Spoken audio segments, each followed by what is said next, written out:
L'invité du jour, animé par Aurélie Véron. L'invité du jour sur Espoir FM, aujourd'hui, c'est Thomas Galindo-Sevrin. Bonjour. Bonjour. Alors, vous êtes un auteur, un jeune auteur même, est-ce que je peux me permettre ? Oui, bien sûr. Donc, un jeune auteur que les Lot-et-Garonnais ont pu découvrir lors du forum Marque-Page à Boé il y a quelques semaines. Pour vous présenter, est-ce que, je pense qu'on est toujours le mieux placé pour parler de soi-même. Non, je vous laisse vous présenter. Oui, bien sûr. Alors moi, je suis Thomas Galindo-Sevrin, j'ai 20 ans, je suis de Toulouse et depuis maintenant, bientôt un an, je fais de l'auto-édition de livres. Donc, j'écris moi-même mes livres et puis je contacte les personnes pour m'aider à pouvoir publier mes ouvrages un peu partout. Voilà, ça a été la meilleure décision de ma vie. Et depuis, du coup, je fais des petits salons comme celui de Boé où c'était vraiment super sympa. Et voilà pour l'instant ce que je peux dire un petit peu sur moi. Alors, c'est un petit peu peut-être, mais ça me donne beaucoup de questions à l'esprit. 20 ans déjà, c'est assez jeune. Est-ce que vous avez, depuis tout petit, pensé que vous étiez attiré par l'écriture ? Alors en fait moi c'était très frustrant. Alors dans l'idée oui, depuis tout petit j'aime écrire. Petit je fais des petites BD dans mon coin, je fais des petites histoires qui ne verront jamais le jour, mais c'était un peu mon exutoire. Et le problème c'est que donc depuis maintenant bientôt 10 ans, j'ai été diagnostiqué étant dyslexique, dysorthographique, dyspraxique. Donc pour ceux qui connaissent pas, c'est le souci de savoir bien lire ou de savoir bien orthographier les mots, de savoir bien écrire. Et le problème du coup c'était très frustrant parce que j'aimais écrire et de l'autre côté je pouvais pas écrire, sinon c'était très compliqué. Donc je me suis battu et du coup cette frustration j'ai réussi à la mettre de côté, à m'améliorer, à m'entourer de bonnes personnes. Et du coup je me suis lancé dans l'aventure des années après. Tout en gardant cette énergie de quand j'étais petit et cette imagination assez débordante. Alors, je sais pas, moi j'imagine que du coup vous avez dû trouver une manière pour écrire. Est-ce que vous avez une manière de travailler un petit peu différente, une manière bien à vous pour écrire ? Alors j'écris vraiment des textes. Enfin, quand j'écris, c'est très brut. Je dois me relire plusieurs fois. Après, c'est assez long. Le premier ouvrage que j'ai sorti, ça a pris à peu près un an à vraiment bien l'écrire. Donc c'est vrai qu'au début c'est très brut. Quand je me relis, je me dis mais qu'est-ce que c'est que ça ? Et après, du coup, je corrige petit à petit les mots, etc. Donc c'est un peu ma manière d'écrire. J'aime bien écrire aussi, soit très tôt le matin, soit assez tard le soir. Un moment où je laisse un peu ma créativité entre le conscient et l'inconscient, sortir les bons mots. Voilà, c'est un peu ma manière de travailler. Puis surtout, j'ai une excellente correctrice que j'embrasse, voilà, et qui fait un boulot monstrueux. Donc heureusement qu'elle est là. Et puis j'imagine écrire tôt le matin ou tard le soir, ça permet de laisser la journée à l'éditeur puisque vous écrivez votre livre et vous allez jusqu'à l'éditer après. J'imagine que c'est une autre casquette, un autre métier quand même. Oui, en fait l'auto-édition c'est vraiment au-delà d'être écrivain, on est vraiment comme j'aime bien le dire des vrais chefs d'entreprise en indépendants, parce qu'en réalité comme vous disiez le soir j'écris ou le matin j'écris et puis après ça passe par le démarchage auprès des librairies, ça passe par faire des bons pour des commandes, ça passe par contacter des gens pour les futurs projets, pour les salons aussi comme Boé par exemple. Donc voilà, c'est beaucoup de recherche, c'est beaucoup de travail personnel qu'il faut donner mais moi c'est la voie qui me plaît le plus. Après entre l'édition, l'auto-édition, les deux se valent, c'est chacun a ses points forts et ses points faibles comme on dit. Mais voilà, moi c'est la voie que j'ai décidé de choisir parce que j'aime savoir avec qui je travaille et vraiment tout gérer. C'est vraiment quelque chose qui me plaît et que je veux continuer. Et puis vous aimez aussi vous entourer de jeunes et de donner la chance à des jeunes parce qu'il me semble que les couvertures de vos livres, vous les illustrations, vous les proposez à de jeunes artistes en début de carrière aussi ? Oui, alors ça c'est vraiment une valeur que j'aimerais mettre en place. Le monde du livre, on le sait, est gigantesque, ça fait qu'augmenter. L'auto-édition prend de plus en plus de place, donc c'est vrai que si on peut donner un peu sa chance à tout le monde. Donc oui, moi ma première couverture c'est un étudiant en art qui me l'a faite. En réalité, j'ai proposé à plusieurs étudiants de me faire un croquis. Et vu que je sais que en ce moment pour les étudiants c'était assez compliqué, enfin dans la période dans laquelle on était en tout cas, et toujours actuellement, je me suis dit que cet argent pouvait, l'argent que j'allais donner pouvait peut-être aider quelqu'un à potentiellement se lancer ou même vivre, parce que c'était assez compliqué pour eux. Donc j'ai donné mon idée. En fait, je donne toujours une idée. Et après, je dis, vous avez carte blanche, faites-moi ce qui vous inspire dans ce que je viens de vous dire. Et du coup, voilà, pour ma première couverture, un étudiant m'a fait un beau croquis et je l'ai payé comme il se doit. Je lui ai aussi demandé de me faire un devis du coup de ce qu'il pensait de son travail. Ça fait aussi un exercice. Donc voilà. Et pour le deuxième, c'est une fille du coup, qui s'appelle Dioglyph, à qui j'embrasse aussi, qui s'est lancée dans le graphisme et qui venait à peine de débuter. Et je lui ai proposé, si ça l'intéressait, justement pour la soutenir de me faire des petites illustrations, et du coup c'est ce qu'elle a fait pour le second livre. Donc je suis très content de pouvoir mettre un petit peu ma pierre à l'édifice dans potentiellement des futures personnes qui pourraient, enfin qui ont un talent extraordinaire et qui vont émerger, j'en suis sûr, dans les prochaines années. Donc ça, c'est vraiment super. Et donc, Thomas Galindo-Sevrin, aujourd'hui, vous êtes l'auteur de 2 livres, ou il y en a d'autres? Alors pour l'instant, 2 livres, ouais. Le but ce que j'aimerais faire, ce serait une saga du coup, où chaque livre pourrait être lu indépendamment, et où chaque livre serait un thème différent ou un genre littéraire différent. Pour que mes lecteurs et que les gens s'ouvrent un petit peu à d'autres genres littéraires. On le sait très bien, l'inconnu, c'est quelque chose qui fait assez peur dans la vie quotidienne. Donc c'est vrai que quand on voit par exemple de la fantaisie qu'on n'a jamais lu, on se dit oh là là, mais est-ce que ça va me plaire ou pas? Et le but justement, c'est de pouvoir ouvrir un petit peu la porte à ces gens-là qui ont peut-être un peu peur de découvrir de nouvelles choses. Et donc du coup, voilà. Donc pour l'instant, mon premier livre que j'ai sorti, qui s'appelle Charlie et Alessio, Le Jugement Céleste, c'est du fantastique. Et le prochain qui sort du coup en mars, c'est un thriller aventure avec un personnage féminin au centre. Donc voilà, donc c'est 2 ouvrages que j'aime énormément. Du coup, moi j'aime bien dire que c'est mes petits bébés.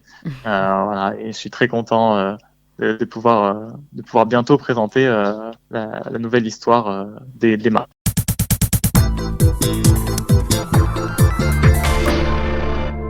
Alors revenons sur ce premier livre, Charlie et Alessio, Le Jugement Céleste.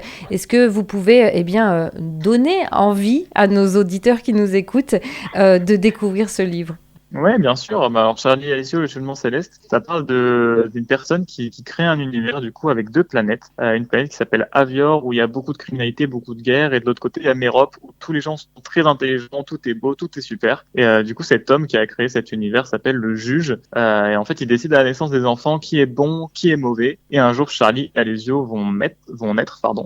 Et le juge va dire que Charlie est un très bon garçon, mais que Alessio a un destin bien plus horrible. Et donc du coup, il va envoyer Alessio sur Avior et Charlie sur Mérope. Dans le livre, du coup, on va les voir évoluer. Charlie va commencer à se douter que cet homme est un peu spécial. Il sait pas trop comment le sentir. Et puis il va se douter que sur Mérope, en fait, tout est pas si beau que ça. Et donc du coup, il va commencer à mener un petit peu son enquête. Et au bout d'un moment, ils vont essayer de comprendre qui est en réalité cette personne, qui est ce genre de dictateur en fait. Et voilà. Et puis après, je vous laisse lire le livre pour apprendre un peu tout ça. Alors, est-ce que il y a eu une source d'inspiration sur cette histoire? Alors, il n'y a pas vraiment de source d'inspiration. En fait, le point de vue un petit peu plus philosophique du livre, ça se base un petit peu sur notre monde réel à nous, en fait. C'est est-ce qu'on peut juger quelqu'un à la première fois qu'on la voit? Alors là, c'est tiré un peu à l'extrême parce que du coup, c'est vraiment à la naissance des enfants, donc c'est assez extrême. Mais dans l'idée, la philosophie un petit peu quand on le lit, c'est est-ce qu'on peut vraiment juger quelqu'un la première fois sans vraiment la connaître en réalité dans le fond? Mais voilà, c'est vrai aussi que notre jugement, des fois, peut dépendre aussi de notre éducation, de la culture de laquelle on est né, dans laquelle on est né. C'est tout ça aussi. Oui, exactement. Charlie et Alessio, donc c'est votre premier livre. Vous avez mis 1 an à l'écrire, c'est ça? C'est ça, ouais, exactement. Et donc pour le deuxième, est-ce que ça a été un petit peu plus facile? Parce que on peut le dire, à l'âge où vous êtes au début de votre carrière, écrivain, en faire son métier, ça veut dire produire régulièrement des livres pour pouvoir en vivre. Est-ce que vous pensez que ça va venir aussi régulièrement, que vous avez plein de tiroirs à ouvrir pour de nombreux livres à venir? Oui, en fait, la saga est déjà, toutes les idées idées pour les prochains livres de cette saga sont tous déjà en préparation. En réalité, quand j'ai écrit Charlie et Alicio, je savais, en fait, c'est un peu le point de départ. Et à partir de ça, je me suis dit, qu'est-ce que je veux faire pour au moins 10 ans à venir. Donc en réalité, j'ai déjà 6 livres qui sont en attente. Et donc du coup, là, le second livre a mis environ 6 mois. Parce qu'en fait, pendant Charlie et Alicio, j'avais déjà écrit tous les chapitres pour le prochain. Et donc du coup, en fait, après, il suffisait plus que d'écrire et de vraiment réfléchir. Mais en réalité, l'intrigue, ça fait déjà pas mal de temps qu'elle est ficelée, quoi. Donc c'est vrai que ça, en termes de production, ça va. Je me mets pas trop de limites et de barrières. C'est aussi ça qui m'a un peu fait freiner l'édition. C'est qu'en fait, je ne veux pas me dire, j'ai 1 an pour écrire un livre et sortir quelque chose qui me plaît pas ou sortir quelque chose qui n'est pas bon. L'idée c'est d'écrire et que ça prend le temps que ça prend. Dans l'idée, plus c'est rapide et plus ça m'arrange et plus c'est chouette. Mais si quand je le lis, je me dis que le sujet ou que c'est mal écrit, j'ai aucun problème à tout reprendre et à prendre le temps. C'est aussi, je pense, ça qui est bien dans l'auto-édition, c'est un peu la liberté, le fait de se sentir libre, de pas avoir les poings liés et de pouvoir vraiment choisir un petit peu voilà le temps qu'on peut prendre et plus préférer la qualité à la quantité. Thomas Galindo-Sevrin, est-ce que quand vous écrivez, vous avez un lecteur type en tête pour qui est écrit ce livre ? Alors, il n'y a pas vraiment de lecteur type. En fait, sur Charlie et Alicio, ce qui est assez drôle, c'est que j'ai des jeunes de 15-16 ans qui l'ont lu, qui ont adoré, comme des personnes de 88 ans qui m'ont dit que c'était génial. Donc, en fait, c'est très varié. Je pense pas qu'il y ait de lecteur particulier ou de type de lecteur. En fait, le but, justement, de cette écriture que j'ai envie d'amener, c'est de l'écriture un peu inclusive, que tout le monde se sente bien, que tout le monde puisse lire le livre. Dans l'idée, comme je disais au début, du coup, je suis dyslexique orthographique, donc j'ai fait exprès que les chapitres soient assez courts. Un chapitre de mon livre, c'est à peu près 3-4 pages. L'écriture est assez grosse, donc on n'a pas trop de difficultés, on se perd pas trop. Et même si c'est le premier livre est du fantastique, je connais des gens qui n'ont pas du tout les pieds dans le fantastique, qui presque haïssaient ça et qui ont lu mon livre parce qu'ils me connaissaient et ils ont adoré. Et ils m'ont dit au début, j'ai eu du mal à m'accrocher parce que forcément j'avais une mauvaise idée de ça, et quand j'ai commencé au bout de 2 chapitres, après j'ai pas pu m'arrêter tellement ça m'a attiré, quoi. Donc c'est vrai je pense pas qu'il y ait de lecteur type pour mes livres. Après sur le second peut-être, je sais pas, je reviendrai vous dire. Avec plaisir. Mais voilà, dans l'idée, non, je pense pas qu'il y ait de lecteur type. Je pense que c'est assez accessible pour tout le monde. Voilà. Alors, donc c'est en effet accessible à tout le monde, mais comment on peut trouver votre livre ? Il y a un site internet pour commencer. Est-ce que vous pouvez nous dire comment on trouve ce livre ?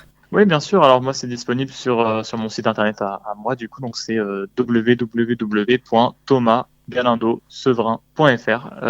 C'est tout simple. Vous pouvez sinon taper directement sur internet Thomas Galindo-Sevrin, c'est le premier lien que vous verrez. Il n'y en a pas 36, mais comme moi, donc normalement ce sera bon.